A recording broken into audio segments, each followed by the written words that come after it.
We all have routines. I'm Jabron, and with diabetes, mine was finger sticks. Sometimes I skip them because they hurt. The Freestyle Libre 3CGM changed that. It gives me glucose insights without finger sticks. Learn more at freestylelibre.us. Finger sticks are required if your glucose alarms or readings do not match symptoms, or when you see check blood glucose symbol for the first 12 hours. The views expressed should not be used for medical diagnosis or treatment as a substitute for professional medical advice. Individual circumstances may vary. For prescription only. Safety info found at freestylelibre.us. On the under $3 menu at McDonald's, the sausage burrito is $2. So dip, drizzle, or douse to your heart's desire. Because no matter how you sauce your sausage burrito, it's still just $2 with McValue. Limited time only. Prices and participation may vary. Prices may be higher for delivery. We're all locked in now. Your home for the best sports radio in Utah is right here on the KSL Sports Zone. It's time to kick off your afternoon drive with Jake Scott and Ben Anderson. Allow me to introduce the best of the best. On 97.5, the KSL Sports Zone. Jake and Ben, 97.5, the KSL Sports Zone. Jake Scott, Ben Anderson. Thank you for making us part of your day, however you are absorbing the show. How's it going over there, Ben? Doing well. How are you? I'm thinking to myself, I just had this fleeting thought as we have Summer League up on in the background. If only dozens of people can be bothered to watch this in person, why is it on television? Yeah, why is it on TV? It's like the NFL blackout rules. Like if you're not going to buy tickets to come to the game, we're not going to show it on TV, and that's might be what's going on right now with Vegas. By the end of Summer League, everybody's a little exhausted, and rosters get a little bit shorter. Mm-hmm. And next thing you know, you have the guys that look like they were all 16th stake in ward ball are now tearing it up out there. There are at least 90 people in the crowd of this game. And this is the big gym too. This isn't Cox Arena. No, this is Thomas and Mack. The real deal. Well, it's a headline game. What do we even have going on? OKC and Dallas. And Dallas might have a fairly interesting Summer League roster. Oklahoma City's Summer League roster stinks. Well, they had 2 lottery picks. I don't think they're true. playing anymore. Merez Johnson, I don't know if he's playing for Dallas either, but At this point. I don't see him out there. Now, we've reached the end. We've reached the limit there. We reached that a while ago. We probably did. We reached that on the 5th of July, which I think was even pre-Vegas. Correct, yeah. There was one game in Utah before that. No, it's just, the NBA has tried to find a way, like other sports, to be relevant, throughout the calendar year. And Summer League has its place, but it is not the shining star of the NBA calendar. That's correct. But we got nothing for like the next month, so. Yeah, it really quiets down. We got actually kind of our first leak of the Jazz's preseason schedule today. At least one game that we are now aware of for sure. The Jazz will play at home against the San Antonio Spurs in the preseason on October 12th. That's the earliest I know the Jazz are playing. I would suspect there's at least one game before that, either home or on the road. But yeah, that's October. It's July right now. That's a ways away. Man, I got to tell you, because it is relevant today with the Mammoth, but schedule talk is my least favorite summer topics. Stresses you out? No. Out of all the I don't know, Ben, what do you want to say? Cliche summer radio topics? Mm-hmm. Like, what's the best sports movie? Call in now. Yeah. When the schedule comes out and everybody's like, well, they've got a cluster of 3 home games here, and this is going to be a stretch there, and I find it quite pointless. But it's the only thing out. You know what I mean? It's the only thing that surfaces that you can talk about. Yeah, absolutely. And yes, today's schedule did come out. Like going through for the Mammoth, and I did the exact thing you're talking about, which was, I think 6 of their first 7 are on the road. Yeah. Their first game is against Chicago here in Salt Lake City, and then they go on the road for this long trip. And I thought, well, that's tough. And then it counterbalances. It's not like they play more road games or home games than anyone else. So. And you're already playing the win-loss on paper game for something that's going to happen in 9 months. Well, they should be able to beat the Sharks here on February 3rd. Yeah. and then follow it up with a road trip to see to the Kraken. That should be and they should be right at 73.5 points by this point in March. I don't know. I find it somewhat tedious. Oh, yeah, Jay Stevens is going to be on with us today to talk about it because it is what's going on, and that's why it's a summer topic, because it's the off season. Preseason starts on September 20th. Well, I didn't mean that's where we should at start. Colorado. I'm just to get some dates, just since they're out. I again, just trying to figure out. No, I'm not going to go through and break down game by game. But yeah, the 20th is when preseason starts. September. Darryn Peterson did play, Ben, for the Jazz. He did. Yeah. I don't know if you want to say he played well, but he did play. He did not play well. You and I spent the last, 2 shows talking about how you can get value from playing in Summer League and you'd like to see the players play. Well, he played. Yeah. And I am back to where I was before this whole Summer League started. Hall of Famer bust?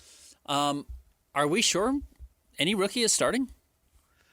Starting for the Jazz? Starting for the Utah Jazz. Oh, no. We should not be. No, I don't think that ever changed, though. No, I'm totally with you. Correct. I started off with I don't think he's going to start. I said I wouldn't be shocked if Svi Mykhailiuk starts.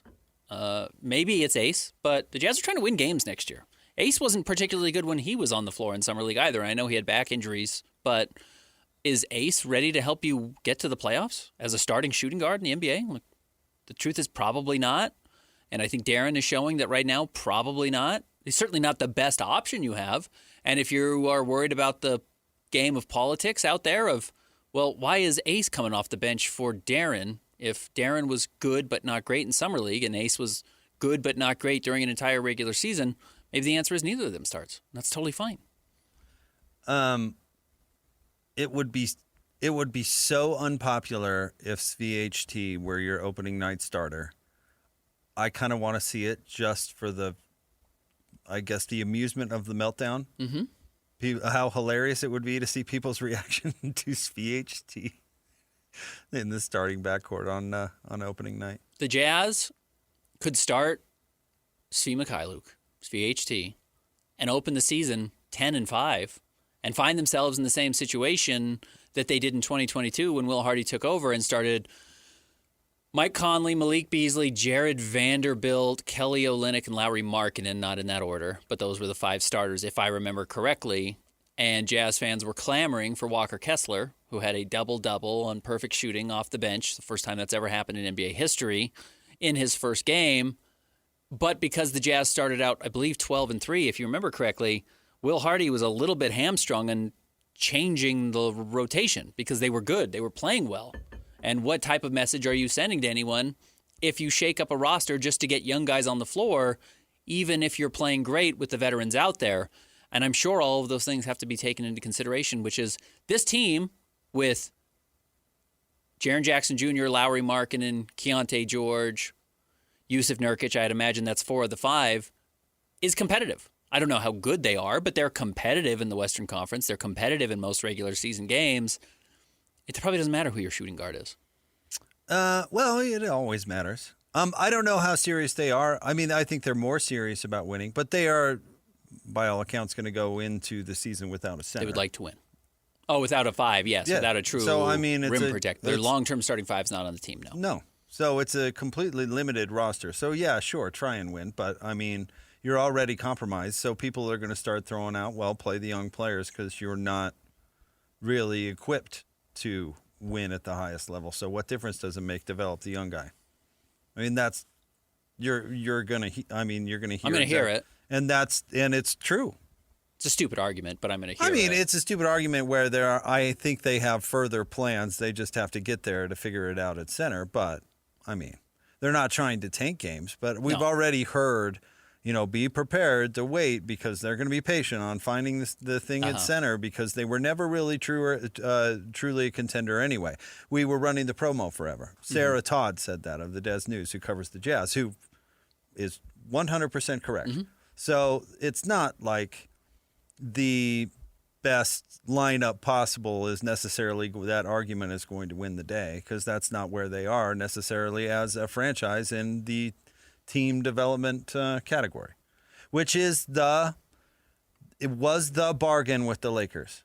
Remember, go all the way back to the Walker Kessler thing. The game of chicken was about who's going to go into the season without a center and at what cost. Mm-hmm. And the Jazz said, we'll do it. We'll bite the bullet, and we will go into the season without a center, but it's going to cost you 2 first-round picks and 2 pick swaps. That is still true. That is true, that the Jazz are not equipped to be contenders because they are a flawed roster. Right. So if that is true, then why not develop the young guys?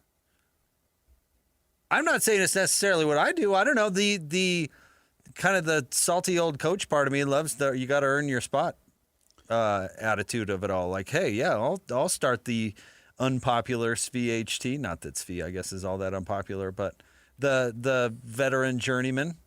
You know, I'll start Keith McLeod over Darren Williams. Mm-hmm. You watch me. He's got to earn his position on the roster. I love that, but it would be really unpopular, and I would understand why. If I remember, but could it happen? Which was your original premise? Sure. If I remember correctly, going back under the Will Hardy era when the Jazz actually had rookies, but we can throw both Ochai Agbaji and Walker Kessler into this conversation because they were acquired during their off-season after getting drafted, despite the fact that the Jazz weren't the ones who drafted them. Uh-huh. Walker did not start.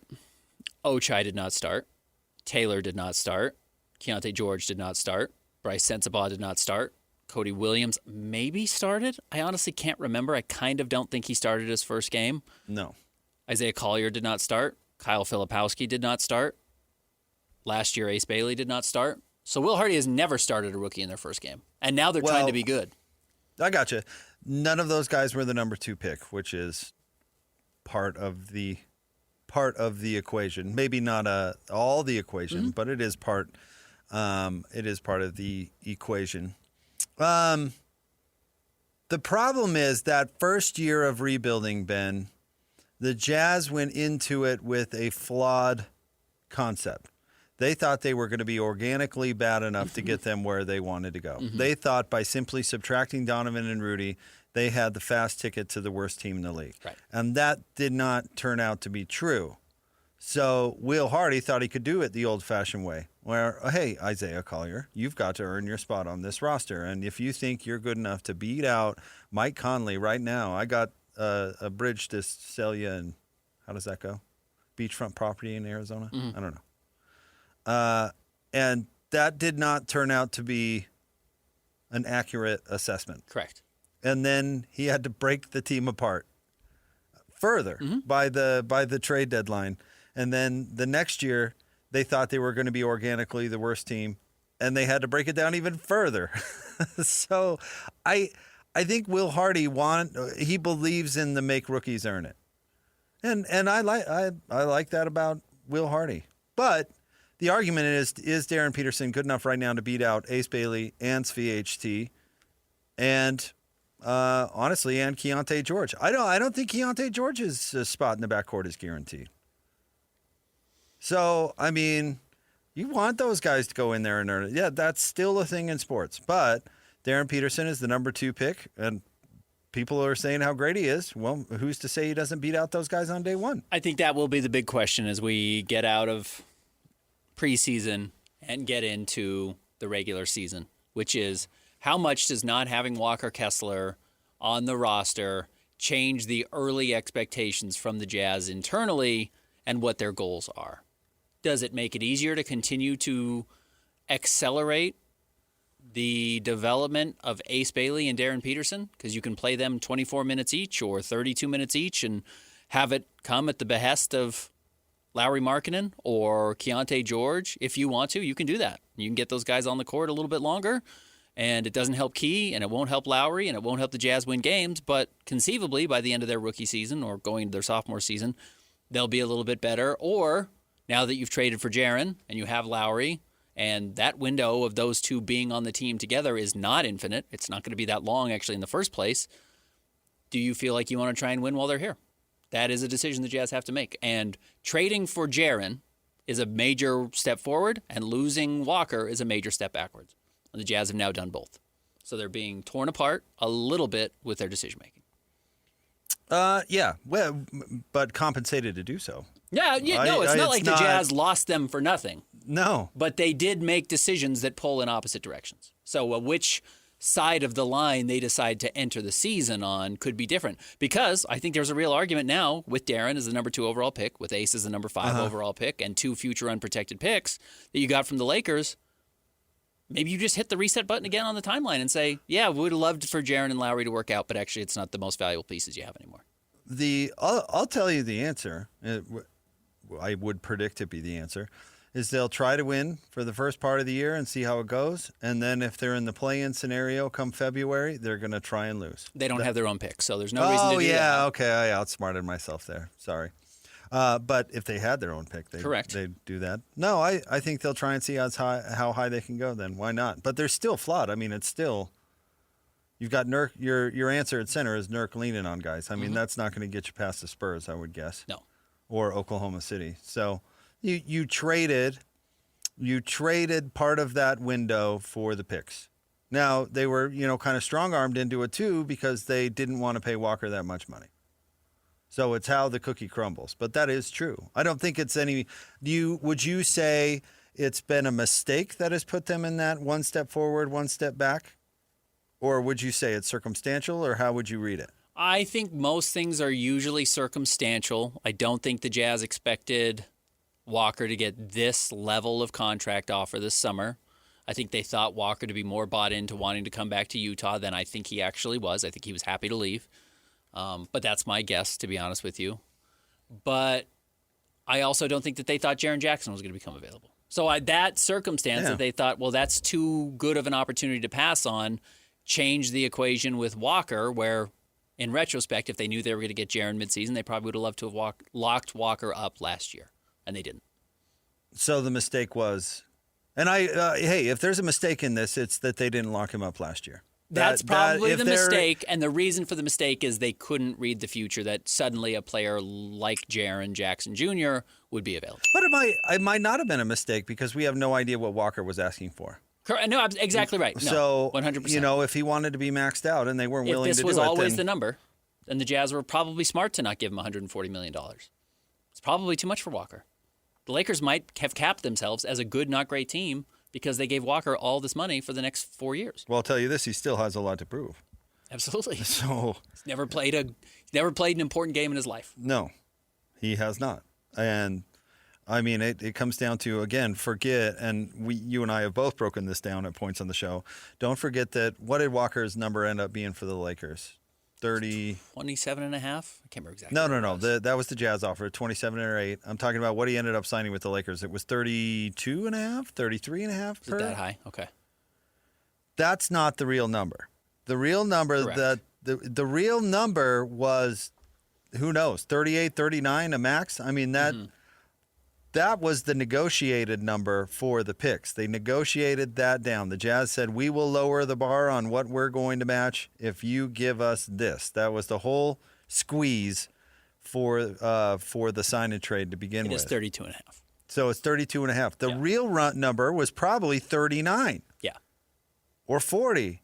Or some other spot where everybody was super uncomfortable, even the Lakers paying Walker Kessler. So you negotiate that number down for the Lakers and you take a bunch of picks from them. I mean, that's how it works. So the Jazz ended up with really a conundrum of sign Walker for 38, 39, 40, whatever it is, or let him walk for nothing. I mean, so if it was a mistake that led them there, what was the mistake? And without that key piece of information, it's hard to really cast blame if we're trying to say, oh, the Jazz are in a spot now that isn't advantageous. Why is that? Who screwed up? The screw up is they didn't extend him earlier. But how much was it really a screw up? Because, and again, we're a broken record here, but we both agree. If you sign the wrong player to the wrong deal, you really limit yourself to what you can do. The day the trade happened, or the agreement happened with the Lakers, I called it a rare lose-lose. Generally, both teams don't lose a trade, and I thought both the Jazz and the Lakers lost a trade. The Jazz had a young starting center who fits perfectly next to Jaren Jackson Jr. for what you need. And probably at a price range which is a little bit high, but it's what it costs. And the Lakers have a good center that's going to come play next to them or play next to Luka with them, which is exactly what they need. And they way overpaid for him, both financially and at draft picks. It stinks for the Lakers, and it stinks for the Jazz. Now, generally, I will say I would rather have the malleability that comes out of a mistake than the loss of talent. Because at least with flexibility, I can right some of my wrongs. Yeah, you can flip a pick for Jared Allen or whatever. It's really hard to fix financial mistakes, especially if you don't have any future draft picks to team with those financial mistakes to get out of them, and the Lakers do not. Now, as far as Walker goes, I don't know whether he wanted to be here or not. Frankly, I don't care. But he was correct. His market was higher than $28 million. Yep, it was. I don't blame him for maximizing his worth within the rules. It's why the rules are there. I did, and maybe we can talk about this later, but Pablo Torre did release a podcast on the Kawhi thing, and it really wasn't any new information. But his guest was, what's his name? The old NFL Players Union head, Demarius Smith, I believe is his name. And it was insightful. If you've ever he really very simplified the role of the union, the importance of the collective bargaining, the importance of the rules, and it's really to protect both parties. And sometimes we forget about that, but the rules are there to protect the player, and the rules are there to protect the team. And so if Walker Kessler maximizes the rules to his advantage, more power to you. Because if the rules didn't exist, the teams could just crush the players. Correct. You know? Yeah, absolutely. So it's really, we can call it a lose-lose for everybody. I don't even think it's that big of a loss for the Jazz. I mean, we'll see what they do with those draft picks and what they do with their flexibility. Right. Because frankly, I don't think I'm a win now type of analyst. I like to look down the road a little bit, what is smart. I'm not. It's probably what bugs me about how LeBron runs teams, because everything is, let's just make these huge rash decisions right now in the immediate, the future be damned. I don't think that's ever the entire equation. Generally, that type of desperation does not create positive results. Does not build great teams. Usually not. So, this is a not immediate move, but this is a not let Gordon Hayward walk for nothing move. No, it's not. And who knows what that flexibility will give you? What do you do with that remaining cap room? Honestly, and we've talked about this on the show a bunch of times, they were going to, unless they split the baby just correctly, they were not going to have enough money for Walker Kessler and Keontae George. Unless Walker took an altruistic, okay, I'll take a little less deal, and Keontae did the same, they weren't going to have the same dough for both. So now you have more flexibility to keep a player that, in theory, you really like in Keontae George and figure out some other stiff at center. You just have that part, people have to be a little patient on. But until they do fix that part, they're not going anywhere important, I would say. Correct. And the Jazz themselves have to be careful of just continuing to flip the hourglass from one side to the other and say, now we're getting a little bit low on the sand with the Lowry, Markin, and Jaren Jackson Jr. half of this hourglass. We'll just flip it now and start the timer on the Ace Baily, Keontae George, Darryn Peterson side. And if those don't work out, we'll trade them for more draft picks, and we'll just flip the hourglass back. That's what I would worry about. Yeah, but you don't want to become the Kings, so don't screw it up. There's part of that too, where you don't want to become a previous rendition of the Jazz, where you really overreacted to a good season from Andre Karolinko. And it really limited what the whole team was able to do. But at the same time, the Jazz had never rebuilt before. Correct. And they were petrified of becoming not the Kings at the time, ironically, but becoming the perpetually rebuilding team. It was a petrifying thing to the franchise. They'd never done it, basically, under Larry Miller. And so they wanted to flip the thing. They did. Immediately. And AK was supposed to be the next thing. And so they, max this dude out for, remember the contracts back then, Ben? 6 years. Yeah. 6 years. And then they were a seriously flawed team. Not enough size. Not an ability to go out and get more size. Handcuffed by the situation. Couldn't even think of trading Andre Karolinko because nobody else in the league wanted him. Right. and they go to a conference finals, and that was great. And I think most people will remember that era fairly fondly because they won a bunch of basketball games. But if you want to diagnose why they didn't win the championship, they gave the money to the wrong guy. Right. So the nice thing about, as you point out, Lowry and Jaren Jackson is that now the NBA has 4-year deals, and those deals will end soon. And they'll have to make difficult decisions on those guys. And those decisions aren't that far off because they want to trade those guys if they don't see a long-term contract for them. So, yeah, it's not over, especially in the modern NBA. But, man, don't make a big mistake that you're going to be paying for. But be careful driving to the swimming pool, climbing up on the diving board, and then just standing on the end looking at the water saying, I bet that's fun if we were to jump in. Yeah, but and then never jumping in. But you don't think now's that time either. No, but it could have been had you had Walker. And now you don't. Yeah, I thought they were going to be pretty good too, but there's still too many ifs. I mean, the Locke brought up a zillion of them when we talked to him, but I mean, ball handling, NBA's defense, it's an if league now. Toughness. There's not perfect teams anymore. You can win with ifs. The Knicks were far from perfect. The Spurs almost won a title with 2 guys on their first 2 years of their contracts on the roster. I mean, you don't have to be perfect to win today. If you're trying to wait until you're perfect, just stop trying. It's not going to happen. The contracts aren't long enough. The aprons are too punitive. It's just if you can sit and watch and wait until it looks perfect before you try, it's gonna pass you by. Well, I hear you. I just don't know if the Jazz are there yet, or were there yet. Even I think. Well, I mean, we can talk about this later, but they still have a ton of players who they're counting on to play key roles who have a ton to prove. Not Lowry or Jaren Jackson, but their entire backcourt. And as you point out, they don't have a number 1 guy, which I don't know. I don't think the Walker thing was a loss necessarily for the Jazz. It doesn't have to be. I mean, it's the long and short game. I mean, was Walker that valuable? I don't know. Can you flip that pick for a long-term solution at center or even a short-term one? It's just so not good now. Messy. Yeah. Jazz are in a really messy spot right now. All right. It's not easy. I don't envy them. Top 3 stories of the day, KSLSports.com. Next, 97.5, the KSL Sports Zone. It's time to break down the biggest stories of the day. This is the top 3 stories of the day on KSLSports.com. 97.5, the KSL Sports Zone. Jake and Ben, 97.5, the KSL Sports Zone. Jake, Scott, Ben Anderson. Time for the top 3 stories of the day at KSLSports.com, which is brought to you, as always, by our friends at J. Brooks Jewelers. Cherish your love with J. Brooks Jewelers. Explore their expertly crafted engagement rings made from the finest materials. J. Brooks Jewelers. All right, Christian, where do you want to start today? Number 1, the Utah Mammoth schedule is officially here, announced. The Mammoth will open the season, we knew this, at home against the Chicago Blackhawks on October 1st. They then go on the road for their next 5 games. Columbus Blue Jackets, New York Rangers, New Jersey Devils, Boston Bruins, Buffalo, and then they are back home Toronto. They seem to do an early East Coast swing every year. I'm trying to look through Cole's write-up. He said how many of the first, it's something like 17 of the first 20-some games or something. I'll find it. I shouldn't have brought it up without knowing. But how road-heavy it is, and then that comes back to roost at the end of the year. I mean, it's just one of those, is this advantageous?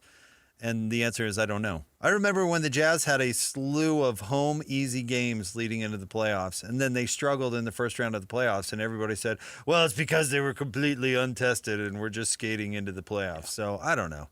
But I will say that the building over there does a fantastic job of mingling the Jazz and the Mammoth and having that building super busy. Getting to know some of those folks over there a little bit, it's amazing what they're capable of. But I just think that this is their Super Bowl, right? The people over at the arena are like, okay, we've got one half of the puzzle.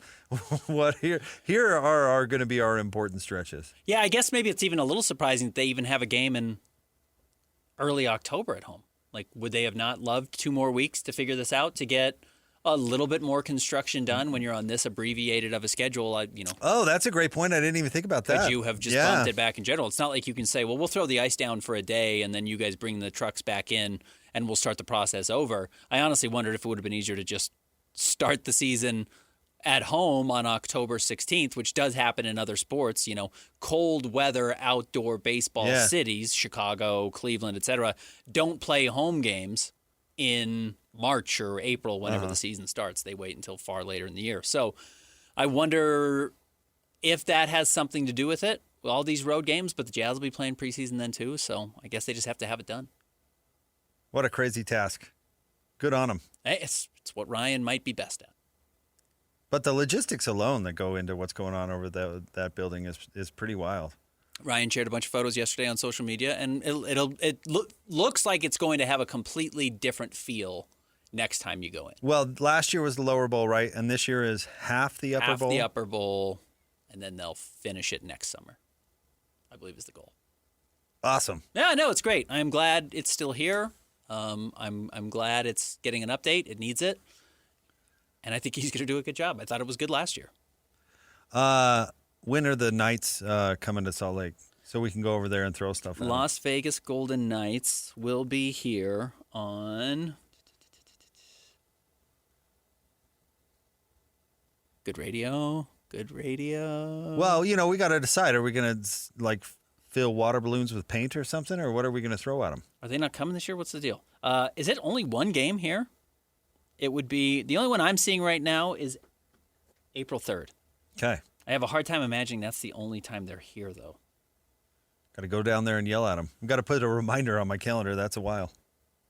Yeah, that's a ways out. Okay, what's next, Christian? Number 2, the NBA is investigating the Milwaukee Bucks for a suspicious contract for Gary Trent Jr. It's not what I wrote. It's not what I wrote. Looking at the Bucks and what's happened, Gary Trent Jr. is a fine veteran in the NBA. He was on a veteran minimum last year, maybe the last 2 years, but was on kind of a small deal with the Bucks while they were trying to be competitive. And then this summer, after a pretty mediocre season, I would say comparable to SVHT, maybe a little bit better. I'm bringing it. I've got his numbers right here. Okay. Let's see. He played in 65 games, Ben. Okay. Started 21. Played 21 minutes per game, averaging 8.1 points and really nothing else. 1 rebound. Thanks for that. 1.2 assists. So Svi last year played 50 games, averaged 9.4 points, 2.5 rebounds, 1.9 assists. Svi also shot the heck out of the ball, 48% from the floor, 41% from 3. Which old Gary did not. Gary, I think, shot okay from 3. 36. But not very good from the floor. Yeah. 46. 46. Okay, and fine. Pretty comparable. The Jazz this summer did not go and give SVHT $16 million each of the next 4 seasons. That's AAV. The Jazz did not bend over backwards to give Svi as much money as they could have. Now, again, he was on a team option, essentially. So the Jazz didn't need to do that. But nobody was going to do that for Gary Trent Jr. The contract was so big after such a mediocre year that now the fear internally, apparently in the NBA, is that this deal was agreed to last summer with the idea that Gary Trent would make quite little last season and then be made whole on the back end this summer once the Bucks had more salary cap flexibility, thus committing salary cap circumvention. Which, yeah, I think the Bucks should be punished for. And frankly, Gary Trent shouldn't do that. Don't do the team any favors. Why are you doing the team? It's not your job to do the team favors. If your market is higher somewhere else, go somewhere else. Truly. And I do think, I don't know, Ben, there is a difference. I don't know if I'm comfortable with the other example, but there is a difference between trade me or trade for me and I'll sign an extension. Okay. That feels different to me. I'm not saying I disagree, but why? Because there is with a trade, there is kind of a mutually assured destruction kind of thing, where if I'm going to spend what it takes to get you, I want to make sure that you, not only that you want to be here, but you're invested in being here and will gladly pay you. Not legal. Correct. But I'm more comfortable with that than I am. This is the Trae Young example. With Trae says fine, I'll go to the Washington Wizards. I'll accept a trade there as long as they max me out this summer, which is why everyone's, scoffing at the amount of money that Trae Young got this summer. But the truth was he agreed to that money in February or January, whenever that trade was made. He did not agree to that deal, nor did the Wizards on July 1st. Right. That was done several months ago. Chris Paul famously did it when he got traded from the Clippers to Houston. James Harden has probably already done it with the Cleveland Cavaliers. I don't think he signed a new contract, right? Still a free agent, but is getting will get a deal. Yes. Probably preserving some salary cap space for them in case they land LeBron or whatever. So I don't really love that either, but the way that the system has kind of evolved, that I understand a little bit better from the player and the team side. But Gary Trent took a huge risk. Mm-hmm. And he's lucky, I guess, we'll see. But he's lucky that Milwaukee delivered on the other side because they didn't have to. Here's my problem with this. I think we're seeing a string of Adam Silver making rules without wondering how teams would bend the rules, use the rules in their favor, whatever, that they feel is legal. And then once Adam Silver doesn't like the result of the rules he made, he says, well, okay, now I guess we got to investigate you. Which, by the way, is going to happen next year with these teams that end up in the what's the zone you don't want to be in now in the draft? The bottom 3 spots. If you have one of the 3 worst records, you only have 2 lottery balls instead of 3. I can't remember. Relegation zone. Well, Adam Silver invented the relegation zone, and he also invented the zone of teams 4 through 10 who get 3 lottery balls each. And what did you and I decide immediately was going to happen? Everyone's going to aim to be in that 4 through 10 spots because you get an extra lottery ball, half again as many lottery balls by being in that spot. So teams are absolutely going to target those areas, and Adam Silver's going to recognize it because it's going to become very obvious to all of us. And then he's going to want those teams investigated when, Adam, we all knew this was going to happen right away. If you don't want teams bending your bad rules, stop making bad rules. So this is Adam Silver making rules that teams are going to... What's the bad rule here? The rule is that he has allowed teams clearly to negotiate these types of deals years earlier. It's again, as you mentioned, this happens with trades all the time. It's not legal, but no one's ever enforced it. Mm-hmm. So if you're letting this happen over and over, why are you mad now when Gary Trent's involved? Why didn't you address this when it was James Harden, when it was Trae Young? Why did you wait until today to enforce this? Why did you wait until the Jazz in January were tanking games to decide it? This is just Adam Silver making up rules as he goes, and then when it blows up in his face saying, I guess I got to punish somebody, we're going with the Milwaukee Bucks today. Okay, I get more where you're going. I don't know if is it as much a bad rule that he's made or a good rule that he hasn't enforced. Sure. You know? Yeah. I think the tanking rules are good, but if you never enforce them, it's not a good rule. Well, that was the tricky part, right? Were there tanking rules? Were there ever tanking rules in place, or did they adjust the incentives? There's still no anti-tanking rules. Right. They've just adjusted the incentive quite inappropriately, which I would agree with there. But my answer would be prosecute more, not continue to let it go. You got to start somewhere. Maybe this is just so flagrant that they feel like they have to do something. But no, I'm with you. I'd love to know why. Why pick this? Why now? Why not James Harden? Why not Chris Paul? Why not those types of situations? Yeah. Why the Jazz at the Miami Heat or the Jazz at the Atlanta Hawks, I think was the other game. Well, the most egregious, that's more egregious almost to me because they enforced a rule that does not exist and then publicly said that they were shaming the league or something. What was the language that they used when they fined the Jazz? Bobby Marks said it was the integrity of the NBA. Yeah. Made something off they enforced something that does not exist. Mm-hmm. So I think it's a little bit different. By the way, that sense. Milwaukee, though, here's my problem with it. If Milwaukee has the cap space to sign Gary Trent to whatever they want, why are we stopping that? They get to pay Gary Trent whatever they want. Yeah, right.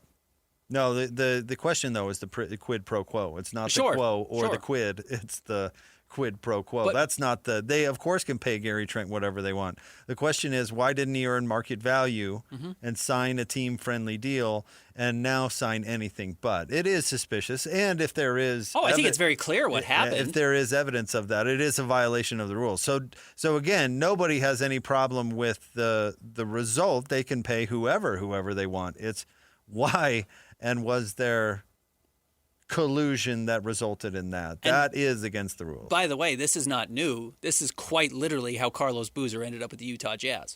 Except for Carlos is the one Carlos screwed over the team. Correct. Carlos said, yeah, I'll take a lesser number now. Gary Trent did not. I'll take the lesser number now, and then I will sign with you guys next year at a good number. And the NBA or the Cavs said, great, that's really beneficial for us. And then he hit restricted free agency, and the Jazz said, "Oh, how would you like whatever it was? 4 years, $48 million." He hit free Was it agency. unrestricted free agency because he was a second-round draft pick? Yep. So he hit and the Cavaliers had nothing to do with it, or had no choice. Nope. So he just left. It just happened in the middle of the night. Again, this has been happening for 20-plus years. That's why everybody was so upset. By ironically enough, Carlos Boozer did not break any rules. Correct. No, the Cavs tried to break the rules, which is why the NBA didn't step in. Right. Because what the Cavs were trying to get away with technically was not illegal, even if Carlos agreed to do it. So everybody in Cleveland was real bent out of shape about Carlos Boozer. And yes, he technically lied about what his plans were. What he was going to do. Yeah. But he did not break any sort of rule. Correct. In fact, it was Cleveland's fault for being naive. Correct. But I don't think Gary Trent had that kind of opportunity to screw clearly not. To screw over the Bucks like Boozer did with Cleveland. Yeah. That feels like so long ago. A million years ago. Yep. All right, what's next?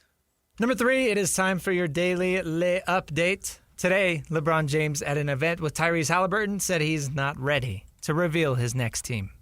Yeah. Yesterday, someone pulled up on Steve Kerr in his car and rolled down his window and said, "Steve, are you getting LeBron?" And he said, "Yeah, we've locked it up," which Steve is a jokester. So Steve said, "Put that on Twitter." He was trying to annoy everybody, and I think it's funny that Steve did that. But yeah, LeBron loves this. LeBron's just going to drag this out. It's annoying. What's annoying about it is you can't, if LeBron just signs a vet minimum deal or whatever, these teams don't have to hold cap space for him. So it's not, the funny thing is it's not like there's 3 teams holding cap space for LeBron. He's got them by the short hairs. Yeah. And he's just sitting, he's partying with everybody, just making everybody wait on pins and needles. I don't know if he even has a landing spot. Be like after Joe Johnson left the Jazz. If you were like, well, I'm still deciding. Hold on, everybody. I'm still making up my mind. You might remember better than I do LeBron's last true free agency when he was leaving Cleveland, or maybe he was still with the Lakers. I can't even remember all of it. LeBron becomes a free agent all the time. But he did he kind of did the deals. true audition. I think he met with the Bulls, he met with the Knicks, he met with the Lakers, he met with 4 or 5 teams, if I remember correctly, and kind of got the whole pitch. Met with Miami, whatever, kind of got everybody's best deal, and then agreed to go back to the Lakers or whatever. I honestly don't remember exactly what the situation was. But to your point, that's not what's happening now. No. Everyone will meet and pitch with LeBron, but there aren't 5 teams holding $45 million open for LeBron and waiting for that domino to fall. He's going to sign a vet minimum almost surely now, wherever he goes, so they can do whatever they want. Certainly with Golden State or Cleveland. Right. Or Miami, for that matter. I'd have to look at that, but I can't imagine they have money. I can't imagine they have anything. Yeah. So, I don't know. It is funny. Oh, you've seen with Tyrese I think the only 2 teams that have money now are the Nets and the Clippers, and the Clippers are in salary cap jail because of Adam Silver has decided that they don't want to enforce they don't want to have a decision on the Kawhi rule anytime soon. So, yeah, he's not. There's not a lot of teams out there waiting with a bunch of money for LeBron. So there's no urgency to get any of this done. No, but they're going to play it off like there is. Well, LeBron likes having his name in the headlines. That's crazy. We don't react this way with washed up actors. You know what I mean? Mm-hmm. Are you glued to the trades to find out what Harrison Ford is doing next? No. Don't know what his next thing is, but I'm not worried about it either. No. And his value to the culture right now is probably right about LeBron's on par value. with LeBron. Yeah, because Harrison Ford's in that shrinking show with what's his name? The guy Rogan? from Sarah Marshall. Rogan. No, the other one. What's his name? Jason Segel. Yeah, which is I've seen a season. It's fairly entertaining, but it's not like he's opening blockbusters anymore. Correct. It's not like whenever Air Force One came out. Right. Terrible movie, totally held down by Harrison Ford. Bet you made a fortune. Yeah. Why are we with LeBron? Why are we waiting on anything? Yeah, I am with you. See what the next Stream it on Amazon. I'm not reading Variety to find out what's going on. You a Variety guy? No. Does your brother like Variety? I don't think so. No? I'm not sure. He told me he subscribed to Cinematographer Monthly, and I laughed at him. But that wasn't That very sounds nice of like me. an extremely nerdy publication. Well, he's a cinematographer. No, I know. But So I he mean, wanted to know what was happening every month, I guess. it's like my dad getting civil engineering magazines. It's like, I don't know. At least Variety's entertaining. Yeah. All right. More Jacob Band coming up next. 97.5, the KSL Sports Zone. If the world were like a Sleep Number mattress, everything would adapt for your comfort. Your coffee would never get cold. Your flight would always be on time. And your mattress would always respond to you and your unique sleep needs. Sleep Number mattresses are designed to respond to your body and shift with your changing life, helping you fall asleep faster and stay asleep longer. To experience a whole new world of comfort, visit a Sleep Number store or go to sleepnumber.com. Sleep Number. To a good life sleep. You're listening to this podcast, so I know you've got a curious mind. Here's a helpful fact you may not know yet. Drivers who switch and save with Progressive save over $900 on average. Pop over to Progressive.com, answer some questions, and you'll get a quick quote with discounts that are easy to come by. In fact, 99% of their auto customers earn at least one discount. Visit Progressive.com and see if you can enjoy a little cash back. Progressive Casualty Insurance Company and Affiliates. National average 12-month savings of $946 by new customers surveyed who saved with Progressive between June 2024 and May 2025. Potential savings will vary. This is Jake Scott and Ben Anderson. Now, every day from 2 to 6 on 97.5, the KSL Sports Zone.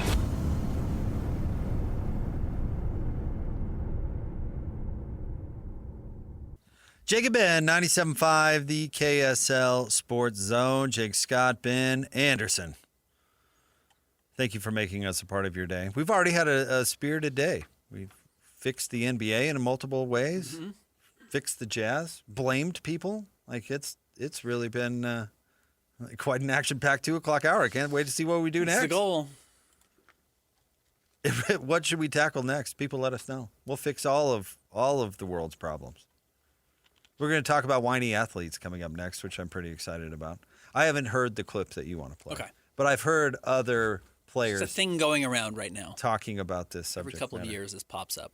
So And you know what? It's a reminder, and you'll get this when we do the segment. Be thankful. absolutely, be thankful. Be thankful. Yeah. Like things are good. Life is hard. I went but to things are the good. doctor this morning. I had to get the staples out of my head for last week's surgery. And I will tell you, sitting in the waiting room, looking around at issues that seemed like other people were dealing with, I was very thankful. I didn't have a good week last week. It could have been a lot worse, it seems. So I'm with you. Just be thankful. Be thankful. Yeah. I had staples in my head once, and it wasn't a big deal. I hit my head on a soffit at my parents' house when I was running down the stairs too fast. And I was on my way to my fraternity's formal. So I was in a hurry, and I was running late, and I'm running down the stairs, and I break my head open. And I go to the emergency room, and they're like, "Do you want stitches or staples?" I was like, which is faster? Yeah. I got somewhere to be. Yeah. They're like, "Staples." I'm like, "Okay." Yeah. Staple or whatever. I go to get them out, and the doctor's like, "Do you mind if I've got a student here? Do you mind if they pop them out for you? They sit in." He didn't even say pop it out. He was like, "Why?" I was like, "Oh, I don't care." Yeah, sure. And so gotta learn somehow. Then he gets the staple remover thing, which looks like a can opener kind of where they get underneath them or whatever. First thing the doctor does, he goes, "Man, I've never seen them that close together before." I was like, "That close together? What are you talking about? mean? Don't ever say I've never seen I've anything never seen before." that Yeah, before. don't do that to me. Right. And then proceeds to hand the instrument over to the student and says, "Hey, how about you have a whack at it?" And I'm sitting there going, "Okay, I guess we're going to do this." That student had no idea what he was doing, and getting my staples out hurt way more than it should have. And so I guess my question was, did it hurt to get yours out? It hurt exactly the way I had imagined. I'd never had staples in my head before. So it wasn't insane, but it feels the same way you think it would feel if your skin was the paper that you've pulled a staple out when you're... I mean, it feels exactly the way How you would think. But you know what I will do? I will thank Austin Ainge. Austin Ainge, while you were out of town, jumped on our show pre-draft. And I kind of alluded to a little bit, this was before the Jazz had picked Darryn Peterson, but I just kind of said, how do the medical reports work? When you get a guy, and obviously Darryn Peterson's cramping and we didn't know exactly what it was going to look like, I just said, what? How does it work? Does everyone get the same thing? Does the NBA run all the tests? And he says, no, they send us the tests and the results, and then we send our stuff to our doctors. And he said, guys, the weird thing is sometimes you just don't know. Even the doctors look at it and still don't know exactly what caused cramping or whatever. So today I was talking to the doctor who's removing the staples from my head because I had 2 brain abscesses last week. And she said, so did they figure out what happened? And I said, no. And she said, yeah, it's kind of weird, isn't it?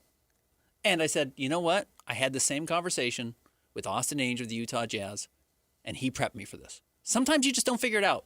You always like to think it's an episode of The Pit or ER, and they get to the end, or House, and there's this mystery that, oh, they just pull back the sheet and everyone knows exactly what it was and the test reveals everything. And I still don't know what caused it. I don't know if I'm ever going to know exactly what caused it. Could have been a sinus infection. Could have been a visit to the dentist. Could have been something else entirely. But there's just more mystery to it all. But Austin Ainge did prep me for that, so tip of the cap. I mean, I have my theories, but I'm not going to bring them up on the air because you have some character flaws that off the ground might have led to it. Huffing glue. Or I can't even joke about it. I can't even do that. All right, we'll get to the trend going around with NBA players coming up next. Jake and Ben, 97.5, the KSL Sports Zone.